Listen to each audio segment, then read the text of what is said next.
ನಮಸ್ಕಾರ ಎಲ್ಲರಿಗೂ. ಮೊದಲನೇದಾಗಿ ನಾವು 9 ಭಕ್ತಿ ಸಮಾಚಾರ ಚಾನಲ್ಗೆ ಸ್ವಾಗತ. ಇವತ್ತಿನ ಸಂಚಿಕೆಯಲ್ಲಿ ಮನಿ ಮಂತ್ರ ವಿಷಯದಲ್ಲಿ ನಿಮ್ಮ ಮುಂದೆ ತುಂಬ ಇಂಪಾರ್ಟೆಂಟ್ ಚರ್ಚೆ ಇದು. ಎಲ್ಲರೂ ಗಮನ ಇಟ್ಕೊಂಡು ಕೇಳಿ, ಯಾಕಂದರೆ ಇದು ಎಲ್ಲರಿಗೂ ಸಂಬಂಧಪಟ್ಟಿರೋರು. ಎಲ್ಲರೂ ಇಂಥ ಎಡವಟ್ಟುಗಳನ್ನ ಮಾಡ್ತಾನೆ ಇರ್ತಾರೆ.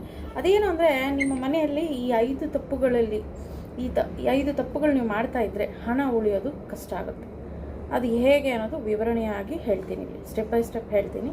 ಸ್ವಲ್ಪ ಗಮನವಿಟ್ಟು ಕೇಳಿಸ್ಕೊಳ್ಳಿ. ಎಲ್ರಿಗೂ ಗೊತ್ತಿರೋ ವಿಷಯನೇ, ಆದರೆ ಎಡಗೋದಂತೂ ಸಹಜ, ಮಾನವ ಸಹಜ. ಅದನ್ನು ತಿದ್ಕೊಂಡು ಬಾಳಿದ್ರೇ ನಮಗೆ ಜೀವನ ಆದ್ರೂ, ಆರ್ಥಿಕ ಜೀವನವಾದ್ರೂ. ಓಕೆ, ಸೊ ಅದರಲ್ಲಿ ಆದಾಯ ಖರ್ಚಿನ ಲೆಕ್ಕ ಇಟ್ಟುಕೊಳ್ಳದೇ ಇರೋದು. ಅಂದರೆ ಆದಾಯ ಎಷ್ಟು, ಖರ್ಚು ಎಷ್ಟು ಅನ್ನೋದು ಲೆಕ್ಕ ಇಟ್ಕೊಳ್ಳಲ್ಲ. ಬಹಳಷ್ಟು ಜನ ಅದೇ ಮಾಡ್ತಾರೆ. ಎಷ್ಟು ಹಣ ಬರುತ್ತೆ ಮತ್ತು ಎಷ್ಟು ಖರ್ಚಾಗುತ್ತೆ ಅನ್ನೋದು ಸರಿಯಾಗಿ ದಾಖಲೆ ಮಾಡೋದಿಲ್ಲ. ಅಂದರೆ ಒಂದು ರೆಕಾರ್ಡ್ಸ್ನ ಮೇಂಟೈನ್ ಮಾಡಬೇಕು, ಅದು ಮಾಡೋದಿಲ್ಲ. ಪರಿಣಾಮ ಏನಾಗುತ್ತೆ, ಇಲ್ಲಿ ಅನಗತ್ಯ ಖರ್ಚುಗಳು ಹೆಚ್ಚಾಗ್ತಾ ಹೋಗ್ತದೆ. ಹಣ ಎಲ್ಲಿಗೆ ಹೋಗ್ತದೆ ಎಂಬುದು ತಿಳಿಯೋದು ಕಷ್ಟ ಆಗುತ್ತೆ. ಉಳಿತಾಯ ಕಡಿಮೆ ಆಗುತ್ತೆ.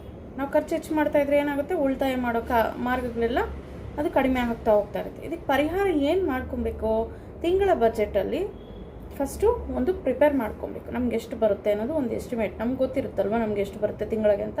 ಅದನ್ನು ಒಂದು ಪಟ್ಟಿ ಮಾಡ್ಕೊಬೇಕು. ಸೊ ಖರ್ಚು ಎಷ್ಟು ಅನ್ನೋದನ್ನು ಪಟ್ಟಿ ಮಾಡಬೇಕು. ಸುಮಾರು ಜನ ಬರೋದನ್ನು ಹೇಳ್ಕೊತಾರೆ, ಖರ್ಚಾಗೋದನ್ನು ಕೌಂಟ್ ಸಹ ಮಾಡೋದಿಲ್ಲ. ಸೊ ಹಾಗಾಗಿ ಎರಡನ್ನೂ ಈಕ್ವಲ್ ಆಗಿ ಇಲ್ಲಿ ನಾವು ನೋಡ್ಕೊಬೇಕು. ತಿಂಗಳ ಬಜೆಟ್ ಎಷ್ಟು ಬರುತ್ತೆ, ಅದರಲ್ಲಿ ಖರ್ಚು ಎಷ್ಟಾಗುತ್ತೆ ಅನ್ನೋದು ಒಂದು ನೋಟ್ಬುಕ್ಕಲ್ಲಿ ನೀವು ಬರೆದಿಟ್ಕೊಳ್ಳಿ, ನಿಮ್ಮ ಲೆಕ್ಕಾಚಾರಕ್ಕೆ. ಇಲ್ಲ ಫೋನ್ಗಳಲ್ಲೇ ನೋಟ್ ಪ್ಯಾಡ್ ಇರುತ್ತಲ್ಲ, ಅಂಥದ್ರಲ್ಲಿ ಪ್ರಿಪೇರ್ ಮಾಡ್ಕೊಳ್ಳಿ. ಇದರಿಂದಾನು ನೀವು ಹಣವನ್ನು ಉಳಿಸಬಹುದು. ಅಂದರೆ ಡಿಸಿಪ್ಲೈನ್ ಅದು ಹೇಳ್ತೀನಿ. ಅನಗತ್ಯ ವಸ್ತುಗಳು ಖರೀದಿಸುವ ಅಂದರೆ ಆಫರ್ಗಳು ಅಭ್ಯಾಸ ಇರುತ್ತೆ. ಏನು ಬೇಡದೇ ಇರೋದು ಆನ್ಲೈನಲ್ಲಿ ಈ ಏನು ಹೇಳ್ತೀವಿ, ಅಡ್ವರ್ಟೈಸ್ಮೆಂಟಲ್ಲಿ ಬರೋ ಪ್ರತಿಯೊಂದು ವಸ್ತುನೂ ತಗೊಳಕ್ಕೆ ಹೋಗೋದು. ಅಂದರೆ ಡಿಸ್ಕೌಂಟ್ ಸಿಕ್ಕಿದೆ ಅನ್ನೋದು, ಟ್ರೆಂಡಿ ಇದೆ ಅನ್ನೋದು, ಅಟ್ರಾಕ್ಟಿವ್ ಆಗಿದೆ ಅನ್ನೋದು, ನಾನು ಆ ಟ್ರೆಂಡ್ ಫಾಲೋ ಮಾಡಬೇಕು ಅನ್ನೋದು, ಆ ಥರ ವಸ್ತುಗಳನ್ನೆಲ್ಲ, ಅಗತ್ಯ ಇಲ್ಲದೆ ಇರೋ ವಸ್ತುಗಳನ್ನೆಲ್ಲ ಸೇಕರಣೆ ಮಾಡಿ ಇಟ್ಕೊಳೋದು, ಖರೀದಿಸೋದು.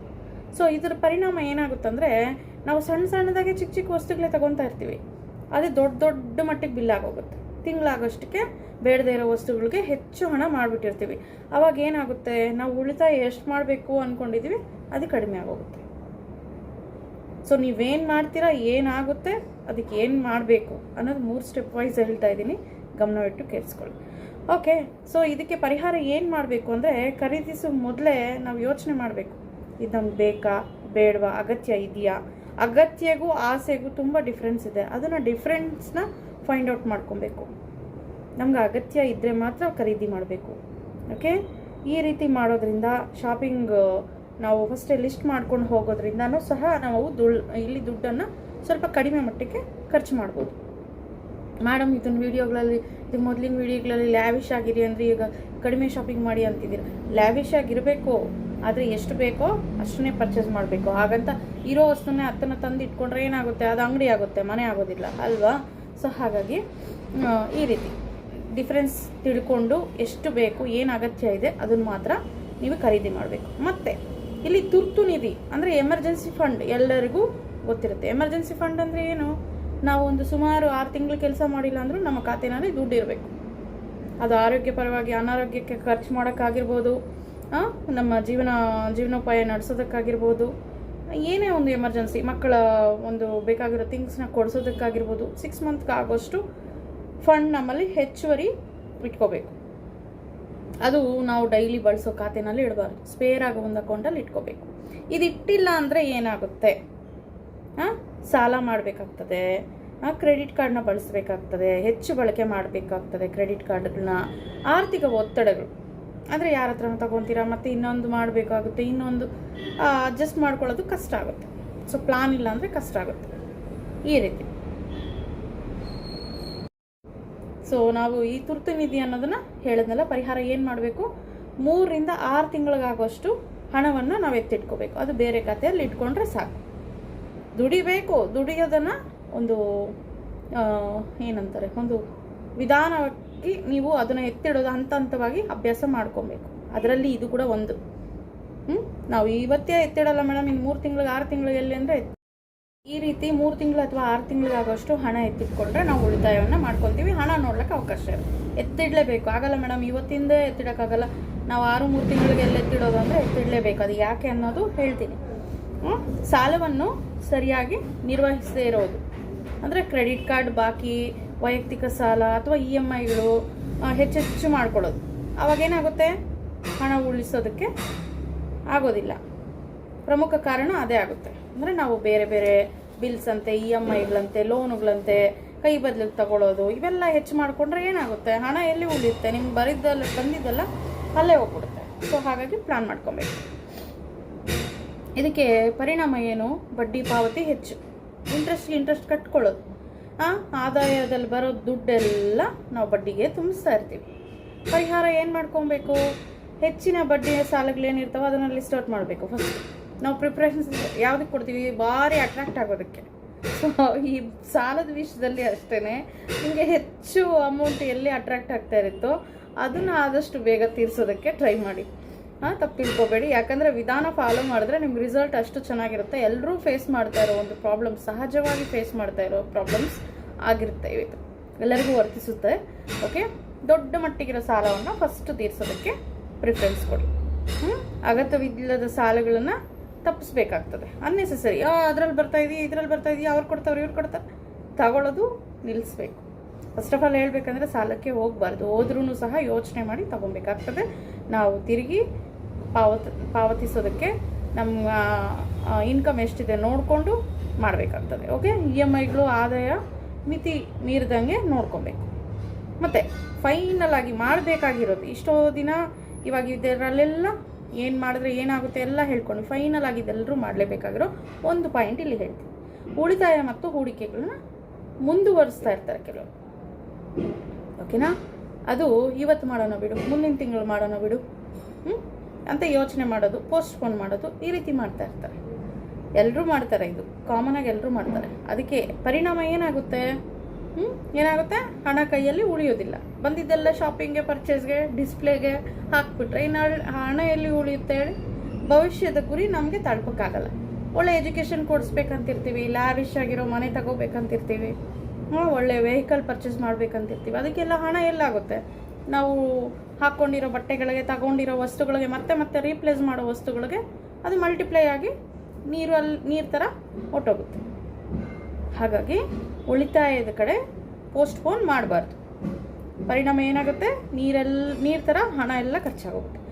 ಏನು ಮಾಡಬೇಕು, ಸಂಬಳ ಬಂದ ತಕ್ಷಣ ನೀವು ಡೈಲಿ ಬೇಸಿಸ್ ಆಗಿರ್ಬೋದು, ವೀಕ್ಲಿ ಬೇಸಿಸ್ ಆಗಿರ್ಬೋದು, ಮಂತ್ಲಿ ಬೇಸಿಸ್ ಆಗಿರ್ಬೋದು, ಎಲ್ಲರೂ ದುಡ್ಡು ನೋಡ್ತಿರಲ್ವಾ. ಸೊ ಹಾಗಾಗಿ ಕೆಲಸದಿಂದ ಕೂಡಿರೋ ದುಡ್ಡು, ಓಕೆ, ಕೈ ಬದಲಿಗೆ ಬಂದಿರೋ ದುಡ್ಡು, ಸಾಲ ಬಂದಿರೋದನ್ನ ಎತ್ಕೊಂಡೋಗಿ ಉಳಿಸ್ತೀವಿ ಅಂದರೆ ಸಾಲ ಹೆಚ್ಚಾಗುತ್ತೆ ಹೊರತು ಉಳಿತಾಯ ಹೆಚ್ಚಾಗೋದಿಲ್ಲ. ಹಾಗಾಗಿ ನೀವು ದುಡ್ದಿರೋ ಹಣದಲ್ಲಿ, ಅದು ದಿನ ಆಗಿರ್ಬೋದು, ವಾರ ಆಗಿರ್ಬೋದು, ತಿಂಗಳಾಗಿರ್ಬೋದು, ಫಸ್ಟ್ ಏನು ಮಾಡಬೇಕು, ಸೇವಿಂಗ್ಸ್ಗೆ ಪ್ರಿಫರೆನ್ಸ್ ಕೊಡಬೇಕು. ಸಾಲ ತೀರಿಸೋದ್ರಲ್ಲಿ ಹೆಚ್ಚಿರೋದಕ್ಕೆ ಪ್ರಿಫರೆನ್ಸ್ ಕೊಡಬೇಕು. ನಿಮಗೆ ಅಮೌಂಟ್ ಬಂದರೆ, ಸ್ಯಾಲರಿ ಬಂದ ತಕ್ಷಣ ಖರ್ಚುಗಳಿಗಿನ ಮೊದಲು ಉಳಿತಾಯಕ್ಕೆ ಪ್ರಿಫರೆನ್ಸ್ ಕೊಡಬೇಕು. ಅದರಲ್ಲಿ ಯಾವ ರೀತಿ ನಿಮಗೆಲ್ಲ ಗೊತ್ತಿರೋದೆ, ಆಲ್ಮೋಸ್ಟ್ ಎಲ್ರಿಗೂ ಸೇವಿಂಗ್ಸ್ದು ಇದಕ್ಕೆ ಮೊದಲೇ ಒಂದು ಕಾನ್ಸೆಪ್ಟ್ ಮಾಡಿದ್ದೆ ನಾನು, ಯಾವ ರೀತಿ ಸೇವ್ ಮಾಡಿದ್ರೆ ನಿಮಗೆ ಹೆಚ್ಚೆಚ್ಚು ಲಾಭ ಬರುತ್ತೆ ಅಂತ. ಅದರಲ್ಲಿ ಸಿಪ್ ಮಾಡ್ಕೋಬೋದು, FD ಮಾಡ್ಕೋಬೋದು, ಇನ್ಶೂರೆನ್ಸ್ಗಳು ಮಾಡ್ಕೋಬೋದು, ಲೈಫ್ ಇನ್ಶೂರೆನ್ಸ್ಗಳು ಮಾಡ್ಕೋಬೋದು. ಹೆಚ್ಚೆಚ್ಚು ದುಡ್ಡು ನೋಡಬೇಕು ಅಂದರೆ, ಇಲ್ಲ ನಾವೆಲ್ಲೂ ಮಾಡಲ್ಲ, ಮನೆಯಲ್ಲೇ ಇಟ್ಕೊಡ್ತೀವಿ ಅಂದರೆ ಎಷ್ಟಿರುತ್ತೋ ಅಷ್ಟೇ ಇರುತ್ತೆ ಹಣ, ಅದು ಡಬಲ್ ಆಗೋದಿಲ್ಲ. ಯೋಚನೆ ಮಾಡಿ ಇಂಥದ್ರಲ್ಲಿ, ಅಂದರೆ ಸೇಫ್ಟಿ ಮುಖ್ಯ, ಅದನ್ನು ಯೋಚನೆ ಮಾಡಿಕೊಂಡು ಇನ್ವೆಸ್ಟ್ ಮಾಡಿಕೊಂಡು ಹಣವನ್ನು ಹೆಚ್ಚು ಮಾಡ್ಕೊಳ್ಳೋದು ಕಲಿಬೇಕು. ಇಲ್ಲಿ ಏನಾಗುತ್ತೆ, ಹಣ ಉಳಿಯೋದಕ್ಕೆ ಯಾವಾಗಲೂ ಆದಾಯದ ಕೊರತೆನೇ ಅಂತ ನಾವು ಹೇಳೋಕ್ಕಾಗಲ್ಲ. ಇವ್ರಿಗೆ ಆದಾಯ ಕಡಿಮೆ ಇದೆ, ಅದಕ್ಕೆ ಇವ್ರ ಹಣ ಉಳಿಸೋಕ್ಕಾಗ್ತಾ ಇಲ್ಲ ಅಂತ ಹೇಳಬಾರದು. ಅದು ಕಾರಣ ಆಗೋದೇ ಇಲ್ಲ, ಒಂದೇ ಕಾರಣ ಆಗೋದಿಲ್ಲ, ಮತ್ತಷ್ಟು ಕಾರಣಗಳಿರ್ತವೆ. ಅದು ಏನು ಅಂದರೆ, ಸರಿಯಾದ ಹಣಕಾಸಿನ ಶಿಸ್ತು, ಅಂದರೆ ಡಿಸಿಪ್ಲೈನ್ ಮೇಂಟೈನ್ ಮಾಡೋದಿಲ್ಲ, ಖರ್ಚಿನ ನಿಯಂತ್ರಣದಲ್ಲಿ ಇಟ್ಕೊಳಲ್ಲ, ಖರ್ಚು ನಿಯಂತ್ರಣದಲ್ಲಿ ಇರೋದಿಲ್ಲ, ಮತ್ತು ತುರ್ತು ನಿಧಿ ಅನ್ನೋದನ್ನು ಎತ್ತಿಡೋದಿಲ್ಲ, ನಿಯಮಿತ ಉಳಿತಾಯ ಮಾಡೋದಿಲ್ಲ, ಆರ್ಥಿಕ ಸ್ಥಿತಿಯನ್ನು ಉತ್ತಮವಾಗಿ ಇಡ್ಸ್ಕೊಳೋದಿಲ್ಲ. ಫಸ್ಟ್ ಆಫ್ ಆಲ್ ಅಂದರೆ ಇಲ್ಲಿ ಖರ್ಚು ನಿಯಂತ್ರಣದಲ್ಲಿ ಇಟ್ಕೊಂಡು ತುರ್ತು ನಿಧಿ, ನಿಯಮಿತವಾಗಿ ಉಳಿತಾಯಗಳನ್ನ ಮಾಡ್ತಾ ಬರ್ತಾ ಇದ್ದರೆ ಆರ್ಥಿಕ ಸ್ಥಿತಿ ಒಂದೇ ಅಲ್ಲದೆ ಉತ್ತಮವಾಗಿರಿಸ್ಕೋಬೇಕು ಆರ್ಥಿಕ ಸ್ಥಿತಿಯನ್ನು. ಅಂದರೆ ಒಂದು ಕಡೆ ಇನ್ಕಮ್ ಬರ್ತಾಯಿದ್ರೆ ಮತ್ತೊಂದು ಸೋರ್ಸ್ನ ಕ್ರಿಯೇಟ್ ಮಾಡ್ಕೊಳ್ಳೋಷ್ಟು ಟ್ಯಾಲೆಂಟ್ನ ಬಿಲ್ಡ್ ಮಾಡ್ಕೊಬೇಕು. ಜೊತೆಗೆ ರೆಮಿಡೀಸ್ ಮಾಡ್ತಾ ಇರಬೇಕು.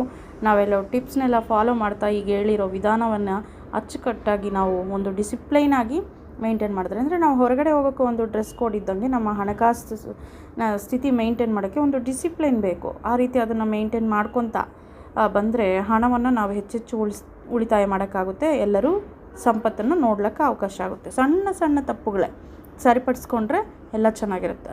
ನಿಮ್ಮ ಮನೆಯಲ್ಲಿ ಹಣ ಉಳಿಯೋದಷ್ಟೇ ಅಲ್ಲದೆ ಭವಿಷ್ಯವು ಸುರಕ್ಷಿತವಾಗಿ ಇರ್ಲಿಕ್ಕೆ ಅವಕಾಶ ಆಗುತ್ತೆ. ನೆನ್ಪಿಟ್ಕೊಳ್ಳಿ, ಹೆಚ್ಚು ಸಂಪಾದಿಸುವವರು ಶ್ರೀಮಂತರಾಗೋದಿಲ್ಲ. ಸಂಪಾದಿಸಿದ ಹಣವನ್ನು ಸರಿಯಾಗಿ ಉಳಿಸಿ ಬೆಳೆಸುವವರೇ ಆರ್ಥಿಕವಾಗಿ ಬಲಿಷ್ಠರಾಗಿರ್ತಾರೆ. ಜೊತೆಗೆ ಈಗ ನಾನು ಮತ್ತೆ ಮನೆಯಲ್ಲಿ ಫಾಲೋ ಮಾಡಬೇಕಾಗಿರೋ ನಿಮಗೆ ಒಂದು 5 ನಿಯಮಗಳನ್ನ ಹೇಳ್ತೀನಿ. ಅಂದರೆ ಈಗಾಗಲೇ ನಾನು ಅದು ಡಿಸ್ಕಸ್ ಮಾಡಿದ್ದೀನಿ. ನೀರು ಸೋರಿಕೆ ಅಂದರೆ ಎಲ್ಲಂದರೆ ಅಲ್ಲಿ ಟ್ಯಾಪ್ಗಳಲ್ಲಿ ನೀರು ಹೋಗೋದು, ವೇಸ್ಟಾಗಿ ನೀರನ್ನು ವ್ಯರ್ಥ ಮಾಡ್ತಾ ಇರೋದು, ಅದನ್ನು ನಾವು ಹಾಗೆ ಬಿಟ್ಟುಬಿಡೋದು, ಸರಿಪಡಿಸ್ದೆ ಹಾಗೆ ಬಿಟ್ಟುಬಿಡೋದು.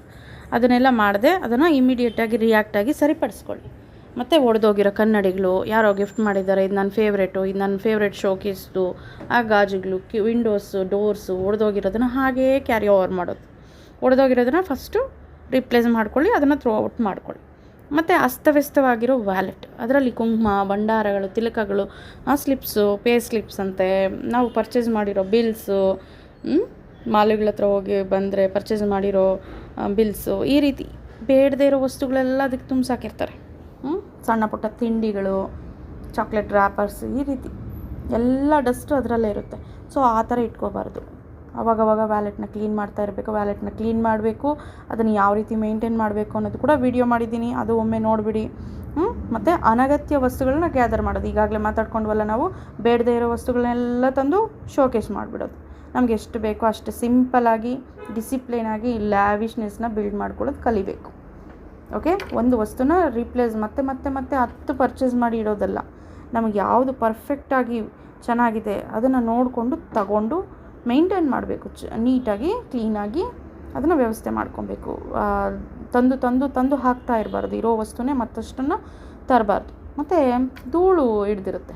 ದೇವರ ಮನೆ ಆಗಿರ್ಬೋದು, ಮನೆ ಎಂಟ್ರೆನ್ಸ್ ಆಗಿರ್ಬೋದು, ನಾವು ಕೆಲಸ ಮಾಡೋ ಜಾಗ ಆಗಿರ್ಬೋದು, ನಮ್ಗೆ ಇಷ್ಟವಾದ ಜಾಗನೂ ಆಗಿರ್ಬೋದು, ಧೂಳು ತುಂಬಿಕೊಂಡಿರುತ್ತೆ. ಅದು ಪೂಜಾ ಗದಿ ಆಗಿರ್ಬೋದು ಇತ್ಯಾದಿ.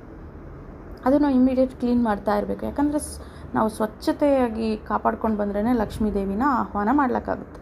ಪ್ರತಿಯೊಂದಕ್ಕೂ ಲಿಂಕ್ ಇರುತ್ತೆ. ಓಕೆ, ಸೊ ಹಾಗಾಗಿ ಸ್ವಚ್ಛತೆಯನ್ನು ಕಾಪಾಡ್ಕೊತ ಮನೆಯಲ್ಲಿರೋ ಧೂಳುಗಳನ್ನು, ದೇವ್ರ ಮನೆಯಲ್ಲಿರೋ ಧೂಳುಗಳನ್ನ ಕ್ಲೀನ್ ಮಾಡ್ತಾ ಈಗ ಹೇಳಿರೋ ಈ ವಿಧಾನಗಳನ್ನೆಲ್ಲ ಫಾಲೋ ಮಾಡಿದ್ರೆ ನೀವೇ ಸಂಪನ್ನರು ಆಗ್ತೀರಾ. ಸಂಪತ್ತನ್ನು ನೋಡಲಿಕ್ಕೆ ಅವಕಾಶ ಆಗುತ್ತೆ. ಜೊತೆಗೆ ಕೃತಜ್ಞತೆ ಭಾವನೆಯನ್ನು ಮರ್ತು ಬಿಡೋದು. ಯಾರ್ಯಾರು ಏನೋ ಮಾಡಿರ್ತಾರೆ, ಅವ್ರಿಗೆ ಥ್ಯಾಂಕ್ಸ್ ಹೇಳೋದು ಮರ್ತೋಗಿರ್ತೀವಿ. ಈಗ ಮಾಡದೆ ಕೃತಜ್ಞತೆ ಭಾವನೆಯನ್ನು ಹೆಚ್ಚು ಮಾಡಿಸ್ಕೊಬೇಕು. ಅದು ಒಂದು ವಸ್ತು, ವ್ಯಕ್ತಿ, ಸಿಚುವೇಶನ್, ನಿಮ್ಮ ಫೇವರಬಲ್ ವಿಶ್ಗಾಗಿರ್ಬೋದು, ಹಣಕ್ಕಾಗಿರ್ಬೋದು, ಎಲ್ಲದಕ್ಕೂ ಕೃತಜ್ಞತೆ ಭಾವನೆಯನ್ನು ಮರೆಯಲಿಕ್ಕೆ ಇಲ್ಲ. ಇಲ್ಲಿ ಯಾವಾಗಲೂ ಹೇಳ್ತಾ ಇರಬೇಕು. ಕೃತಜ್ಞತೆ ಭಾವನೆ ಹೆಚ್ಚೆಚ್ಚು ಮಾಡ್ಕೊಳ್ಳೋದೇ ನಮ್ಮ ಕಾನ್ಸೆಪ್ಟ್. ಅದರಿಂದನೇ ನಾವು ಮತ್ತಷ್ಟು ಹಣವನ್ನು ಅಟ್ರ್ಯಾಕ್ಟ್ ಮಾಡೋಕ್ಕೆ ಆಗುತ್ತೆ. ಈ ವಿಧಾನಗಳೆಲ್ಲ ಫಾಲೋ ಮಾಡಿ. ನೀವು ಯಾವುದನ್ನು ಚೂಸ್ ಮಾಡಿದ್ದೀರಾ ಅಂತ ಕಾಮೆಂಟ್ ಮಾಡಿ. 4 ಜನಕ್ಕೆ ಈ ವಿಡಿಯೋನ ಶೇರ್ ಮಾಡೋದಂತೂ ಮರೆಯೋಕ್ಕೆ ಹೋಗಬೇಡಿ. ಯಾಕಂದರೆ ಶೇರ್ ಮಾಡೋದ್ರಿಂದ ಅವ್ರ ಜೀವನದಲ್ಲಿ ಅವ್ರು ಮಾಡ್ಕೊಂಡಿರೋ ಎಡವಟ್ಟುಗಳನ್ನು ಮತ್ತೊಮ್ಮೆ ಈ ವಿಡಿಯೋ ಮುಖಾಂತರ ನೋಡಿ ಸರಿಪಡಿಸ್ಕೋಬೋದು. ನೀವು 4 ಜನಕ್ಕೆ ಉಪಯೋಗ ಮಾಡ್ದಂಗೆ ಆಗುತ್ತೆ. ಸೊ ಹಾಗಾಗಿ ನಿಮ್ಮ ಒಂದು ಆಯ್ಕೆ ಯಾವುದಾಗಿದೆ, ನೀವು ಹಣ ಉಳಿಸ್ತಿದ್ದೀರಾ, ಸ್ವಚ್ಛತೆ ಕಾಪಾಡ್ಕೊತಿದ್ದೀರಾ, ಏನೆಲ್ಲ ಮಾಡ್ತಿದ್ದೀರಾ ಅನ್ನೋದು ಕಾಮೆಂಟ್ ಮಾಡಿ. ಇದನ್ನು ಒಂದು ಚಾಲೆಂಜಾಗಿ ತಗೊಂಡು 21 ದಿನ ಮಾಡಿ ರಿಸಲ್ಟ್ನ ಪಡೀರಿ. ಉಳಿತಾಯವನ್ನು ಒಂದು ಶಿಸ್ತನ್ನು ಮೇಂಟೈನ್ ಮಾಡಿ. Thank you for watching.